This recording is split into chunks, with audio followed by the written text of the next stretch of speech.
qu'aujourd'hui, les RH cherchent de nouvelles solutions pour transformer et participer à la transformation digitale dans leur ensemble.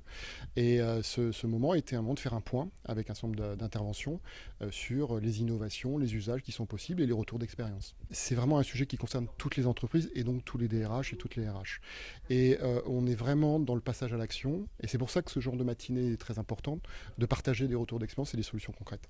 On travaille avec 42 depuis déjà pas mal de temps, notamment en faisant le HR Hackathon. Et c'est quand même un endroit qui a su transformer, réinventer l'expérience de la formation en n'ayant pas de classe, pas de cours, une durée de formation qui est à géométrie variable et en réussissant à développer des talents qui sont capitaux pour la transformation digitale des entreprises.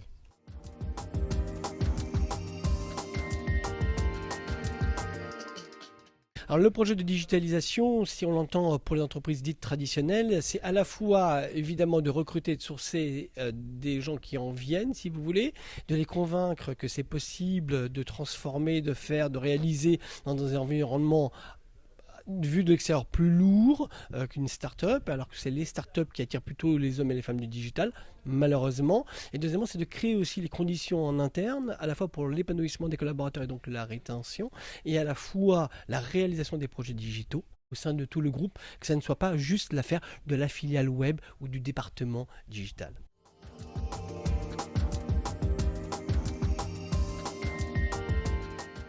Effectivement, l'idée, c'est de fluidifier la première étape de présélection du recrutement, qui souvent se fait aujourd'hui par téléphone, via un premier screening téléphonique, comme on dit, qui n'est pas forcément très agréable pour le candidat, parce qu'il subit un peu le moment que l'on va l'appeler, et pas très pratique pour le recruteur, parce qu'au téléphone, on ne se rend pas compte de grand-chose finalement.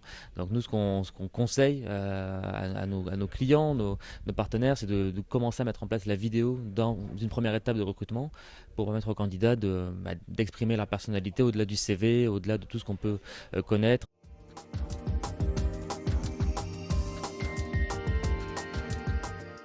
L'engagement est essentiel en entreprise.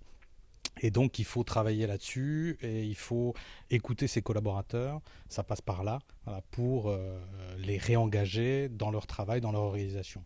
Le point principal, c'est qu'ils sont le tas d'or sur lequel les organisations sont assises. C'est-à-dire que c'est eux qui créent l'organisation. C'est le client principal de son organisation. Donc, il faut l'écouter, on écoute son client. Et si d'ailleurs une organisation, une entreprise augmente son chiffre d'affaires, réussit, c'est grâce à ses collaborateurs. Donc il faut bien les comprendre, il faut les écouter, c'est fondamental. La thématique de la matinée m'intéressait, la transformation des pratiques RH et notamment comment les pratiques RH peuvent se transformer pour recruter des jeunes qui ont moins d'opportunités, comme les jeunes qui sont suivis par les missions locales. On a plein d'outils et plein d'opportunités qui s'ouvrent à nous sur l'intégration du big data, notamment pour ouvrir des recrutements, favoriser les talents et que ces talents ne soient pas que des talents qui ont des forts niveaux de qualification, mais que ça peut aussi être des talents qui ont peu ou pas de qualification. Je suis venue pour plusieurs raisons. D'une part parce qu'il y avait différentes interventions concernant les innovations en matière RH dans le domaine du recrutement dont je m'occupe, mais aussi dans d'autres domaines comme la rétention des talents, la formation, notamment concernant les questionnaires, feedback salariés, d'autres dont j'avais déjà entendu parler. Je suis également venue parce que ça m'intéressait beaucoup de visiter l'école 42, que tout le monde connaît, mais qui est très particulière pour comprendre comment cette école fonctionnait.